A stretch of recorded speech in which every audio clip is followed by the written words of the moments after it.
Hi team, welcome back to the TrackHouse. Tonight we have a 25-minute progressive run. We're going to start with a 3-minute easy jog warm-up, and then I'll talk you kind of through the way we're going to structure it. So if you're on a treadmill, just get moving. If you're outside, just head out for that run. But we're going to start nice and gently to an easy, gentle jog. Start my watch. This is your reminder. If you're out on a treadmill, get your watch, tag your watch in. Okay. So we're going to start nice and gently for the first 3 minutes, 25 minutes total time. Of a progression run is that we just increase the pace we're going to do it every 2 minutes basically. And it's going to get really uncomfortable towards the end, but the start of it just starts nice and easy. And I'd probably say you want 80% of this run to be aerobic or as close to aerobic as you can. And I'll chat to you about that in a second. Just start working through the gears a little bit so that when we hit the 3-minute mark, and we're 1 minute down, bear in mind, 55 seconds, but 1 minute down, we want to be kind of a nice, gentle jog. So a lot of the run, because this is 25 minutes, right? We're increasing the pace every 2 minutes. A lot of the run itself will be very gentle, and it needs to be manageable. So don't get carried away early, because you can't and you will not. I will not let you decrease the speed. You know, this is a run that I'm targeting towards the 10K and the season series. So I want you guys to really challenge yourself in not slowing the pace down. But that means, you know, do be kind to yourself at the start of the session. Don't get carried away, because we've got 25 minutes total, and we've got what, minute 20 before we actually kind of get into it. And what we're going to do is every 2 minutes, it's going to be a gentle bump. And this needs to be kind of casual. You need to get to the point where towards the end of the run, it's really hard. That's when it gets anaerobic. So whilst we're running, we have 3 energy systems, but the 2 we're going to focus on is being aerobic and anaerobic. And anaerobic is the hard stuff. That's when we are trying to metabolize the glycogen in our blood for energy to move our muscles.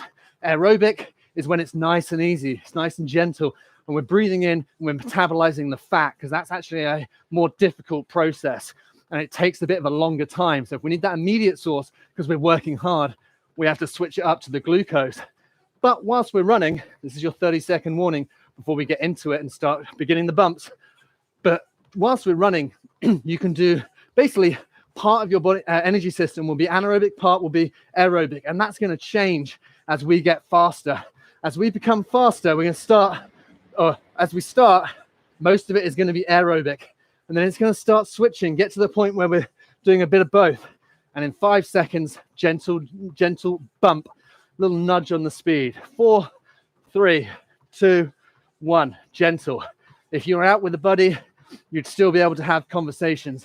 That's super important. A lot of this session is very manageable. It's not crazy. It only gets crazy towards the end. And the nice thing is, I guess, on a progression, is that towards the end, you can be a bit more measured with your bumps.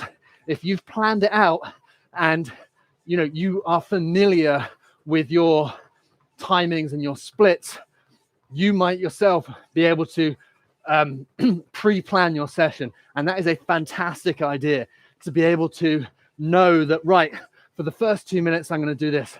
Then I'm going to bump it by, 5 or 10 seconds a K, or, 10 or 15 seconds a mile.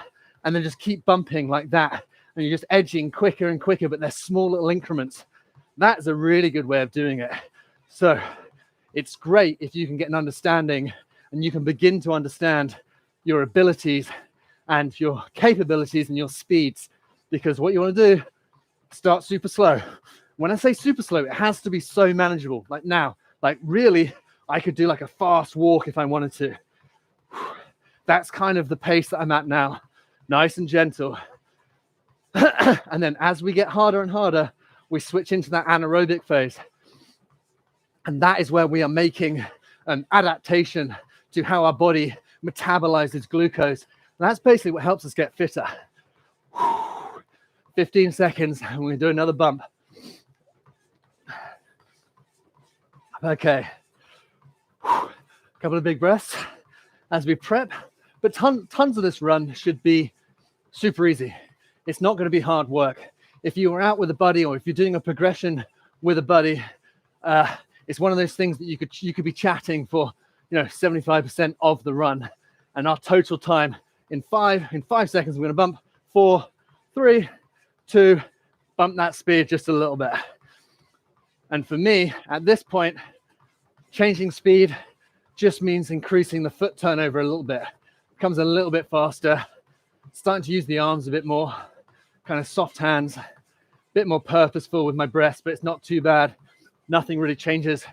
We're still keeping it nice and casual. But if you were out with a friend and doing a progression run, and they are actually a really good thing to do with a buddy, because so much of the run is within your capabilities. So if you are with someone that's at a slightly different fitness level, it's actually a really good thing to do, because perhaps they might get to the point where you can do most of the run together, but then you want to bump a little bit extra towards the end, and your top end speed is higher. So you might end up going off a bit quicker, or they might end up going off a bit quicker. So a progression run is a really good training session to incorporate with other people, because you can kind of just let them disappear off when you're outside, and it's not that big a deal, because it's only for the last 3-4 minutes of a run, and they can just meet you at the finish. 30 seconds, and we're going to think about bumping again. But our total time is 25 minutes, and the amount of time that we spend kind of towards the uncomfortable end should only really be about 4 or 5 minutes at the most. The rest of it should be very manageable. And 1 second. This is your 10-second warning before we dive into our next little bump. Yeah, so a lot of the run should be very manageable and very kind of conversational. 4, 3, 2, 1. Nice and gentle. The big mistake is if you don't plan it and you get carried away at the beginning, because if you get carried away, the whole point of a progression run is that it builds your stamina and your endurance towards the end of a race. And I said this before, which is, if I want to run faster, if I want to run a faster time, I want a better PB, I don't need to start faster. I need to finish faster. And that is really important. And it's applicable to, I don't want to point fingers or name names, but it's applicable to a lot of people, put it that way. But yeah, it's not about starting faster. It's about finishing faster or holding that pace for the whole race. And that's what will get you a PB over a 10K or maybe a half marathon, or even, well, classic, right? Very few people will negative split a marathon. So if you can do that, if you can negative split a 10K or negative split a half marathon or even a marathon, you are a fantastic runner. And that's where the preparation comes in. That's where runs like this become super key, because you are only ever increasing the speed. And as we know, kind of the biggest killer or one of the hardest things to do is to maintain our form and function as we get more and more fatigued. So as the run goes on, you kind of want to just you feel like you want to drop the speed. That's the point of progression. We don't let that happen, and we kind of try and stick to it. So be measured, be very measured at the start of progression. 10-second warning, and we're going to go into a bump again. We're not actually far off the 10-minute mark now. Nice big breaths. 3, 2, 1. Nice. Settle into your rhythm again. Every time we increase the speed, you have to readjust everything. Readjust your footfall, readjust your arm movements, reset your shoulders, stay nice and relaxed. Make sure your core's turned on again. Settle in, find your rhythm, and then try and sit into it. And because this is a 25-minute session and we're bumping every 2 minutes, that's quite hard. We have to keep readjusting, trying to find our breath pattern again, our rhythmic nature, being metronomic. Okay, settle in, focus on something, Focus something in the room that can kind of give you something to concentrate on, and that takes your mind off anything else, and you can kind of disappear into yourself and check on yourself, and you can be like, how are my feet landing? Are they still landing in the same way? Am I happy with that? You know, how are my hips doing? Oh wait, now that you mentioned hips, am I engaging my core? It's a good question, and that's what you want to be asking yourself, because as we run, we kind of sink into that second nature vibe. We want to make sure that our second nature is good form, or perfect form, if anything. And that when we are running, our core is nice and engaged the whole time. We're driving with good arms, nice and forward, using that ball and socket joint, and not swinging our shoulders left and right. And these are the things that we kind of forget about when it becomes all about effort. But now, and this is again, 15-second warning for the next bump. And this will be, 11 minutes in. So it shouldn't be too crazy just yet. Should be manageable. 5, 4, 3, 2, 1. Nice. Little bump, readjustments. Set your pace. Try not to change your stride pattern. That's super important. For those of you training for 10Ks and half marathons, definitely something to think about is, am I starting the run with one stride pattern and finishing it with the same one? And over a 25-minute progression run, because what happens is your fatigue increases. And your fatigue increases obviously from start to finish, but because the pace is increasing start to finish, your fatigue towards the end gets higher, and that means you might change the way that you run. So it's a good thing to be able to check in and notice that you're running, and perhaps, are you still landing on the same part of the foot as when you started the run? That's a super interesting thing to think about, because if you are still landing on the same part of the foot, it means you're still holding good form and you are running well. And if you run smooth, you'll be running fast. And if you can control your movements and be aware of that, then everything is you are running like within your capability. And that is when we start hitting good PBs, because we're holding good form, we're holding our nice aerobic fitness level, and we're just kind of moving up through the gears and increasing the speed that we do it, rather than just being forceful and trying to bash our way through. Couple of big breaths. 15 seconds, and when you go into a bump, bear in mind, we still have another 12 minutes. So what's that? Another 5 bumps to go. Don't get carried away just yet. It should still be comfortable.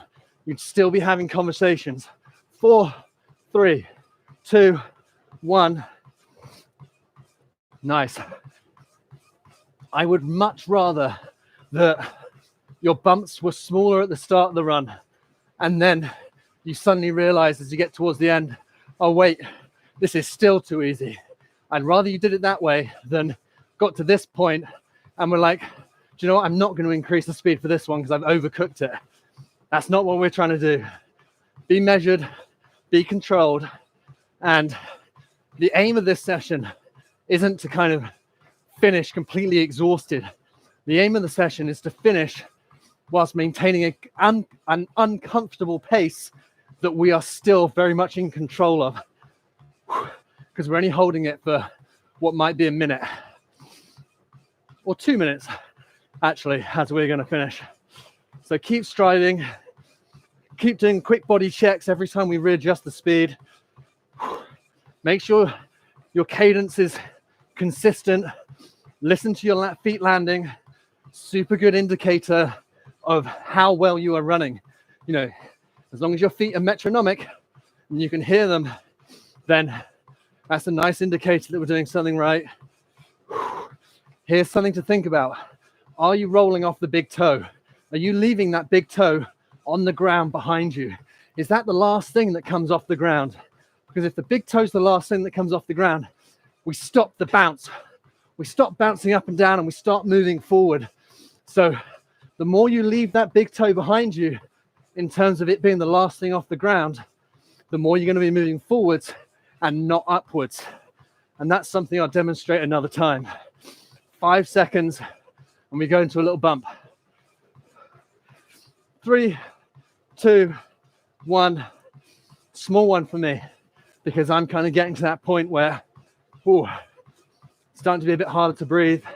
Still got 10 minutes, 4 more bumps. I want this to still be comfortable. We're moving now, definitely in a proper run stride. So something to think about.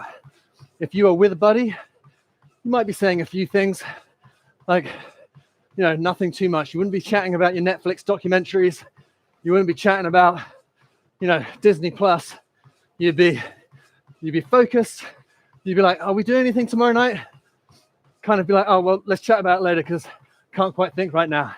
That's where you'd be. But towards the end of the session, you'd both be breathing, no chat whatsoever. Just look at each other and be like, all right, let's go a little bit quicker. But for now, still needs to be manageable. 9 minutes left. 1 more minute and then we bump again. Think about your foot rolling off the ground. Again, like I was saying, we land on the outside of our foot. We pronate in. And then that big toe is the last thing to leave the ground.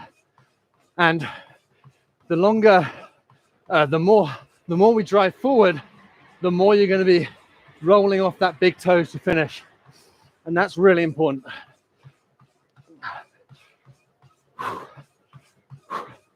This is your 20-second warning before we go into a bump. If you're in the UK, as I am, it's cold at the moment. So these runs or running at the moment is super hard. 5-second warning. 4, 3, 2, 1. Small bump for me. Perfect. Okay, readjust our cadence. Readjust our breathing. So it's super cold in the UK at the moment. So a progressive run is ideal, and something that I'm preferring to do over let's say intervals, because it lets you get into your own rhythm, because you can start nice and easy. And sometimes when it's cold and the weather isn't that enjoyable, it's hard to get in the right frame of mind, and the progression kind of eases you into it, and then the end of it is the difficult part. But the start of it and the majority of it is comfortable. And if your surroundings and your weather isn't great, it's a really good kind of run hack, if you will, to do something like a progressive, because you can mentally give yourself time to switch on and engage. And then hopefully by the time it comes around to the point where you need to be fast, you're ready for it, because it's only the last small percentage of your run. And it's great at building the engine. And the nice thing about it is that once we've done the hard work, you get to stop. Whereas intervals, you're doing hard work, having a rest, hard work, having a rest. This, we're slowly building in to that lactic, slowly building into the fatigue, slowly building into the anaerobic. 20 seconds, and we are not far off the 20-minute mark as well. So I start to say that we're nearing that kind of uncomfortable pace. So think about your speed for this one. Think about what you want to do for a 2-minute split,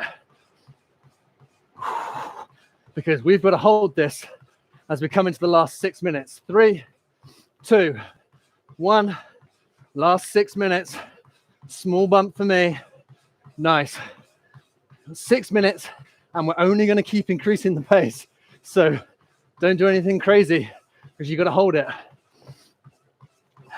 And this is why something like a progressive, it's really important to plan it beforehand.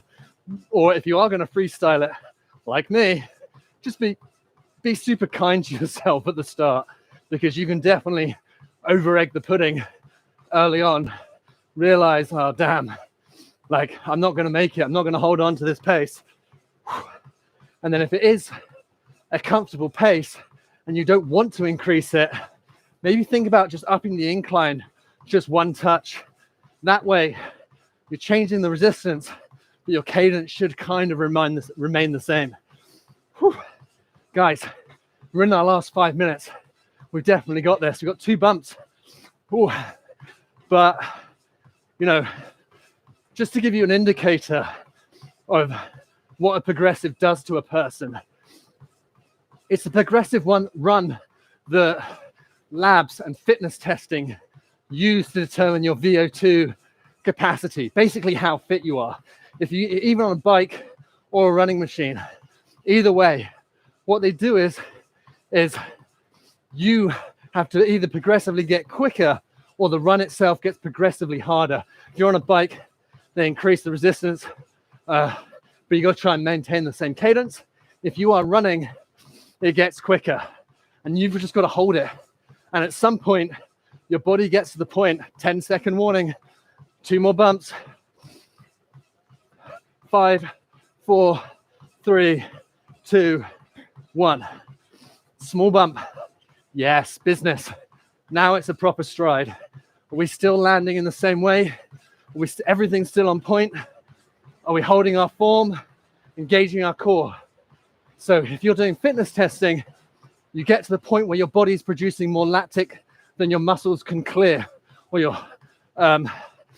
your circulatory system can clear out of your muscles.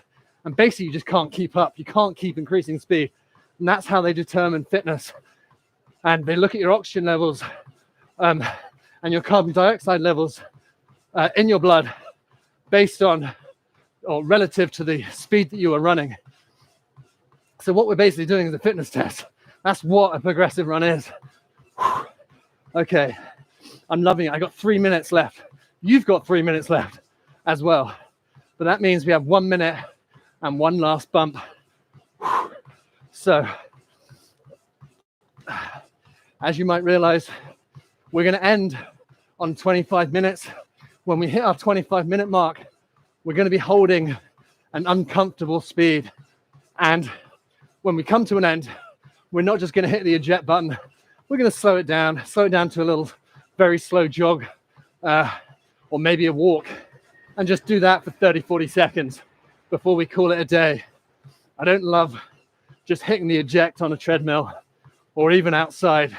You know, I always like to kind of get to near the end point and work back through the gears as well. Unless it's a race, in which case I'm over the finish line. I'm on a ball on the floor. 15-second warning, last bump. You got to hold this for 2 minutes. So what are you going to do? What do you have left to give? And it's got to be a pace that you can hold. 3, 2, 1, bump. Let's go. 2-minute hold. Be consistent with it. Hold good form. Now really concentrate on your breathing. Find a spot in the room. Find something in the distance you can focus on if you're outside. Pick a spot, move towards it. Picking a spot and having a nice line of sight takes everything else out of your train of thought. Don't try and kind of worry about the stuff that's immediately in front of you. Pick something, be aware of your surroundings, move towards it, focus on your body, control what you can control, focus on how your feet are landing, driving off the big toe, shoulders, elbow movements, arm drive. Oh, we're coming into the last minute. Focus on the breath, really purposeful. This should be uncomfortable. Shouldn't really be chatting to someone. If you're with a buddy, it's 1 or 2 words. You know, keep up, pal. You know, come on. We've got 45 more seconds. That's all I want to hear. You know, come on, let's go. Finish line in sight. Last 40 seconds. Progression run is kind of simulating the back end of a race. So with these last 30 seconds, we're going to hit that finish line. Work hard. See it coming towards us. Visualize. God, I haven't been over a finish line, an actual finish line in a while, but I am looking forward to it when it happens. 15 seconds. Hold the pace. Keep working. Nice breaths. Remember, we're not just going to hit the eject, we're going to bring the speed back down. 6, 5, 4, 3, 2, and 1. Drop your speed down to a very slow jog or an easy walk. We're going to do this for 30 or 40 seconds. No, 45 seconds. We're going to hit the 45 seconds. Catch your breath. My hands are so cold that I'm struggling to be able to move my fingers, but my body's warm, filling my lungs with air, cold, fresh air. You can't beat it. That's why in the spring, you're going to set some of your best times. I feel good. Nice thing about progressive run is you kind of forget about the easy stuff when you finish at the end because you finished hard. So I definitely chalk it up as a fast session and a hard session, and something that you should be trying to put into your training program, especially in the winter months when you don't kind of want to be hitting the intervals too hard just yet. 5 seconds, I'm going to bring it to a stop. 2 and 1. Oh, that's me done. That's my Fast Friday done. 25 minutes progressive run for the kind of 10K seasoned athlete series. 2 minutes, bump every 2 minutes, increasing our speed. We did not back down. That's the important thing, guys. Thanks for joining in, and I will see you on your next run.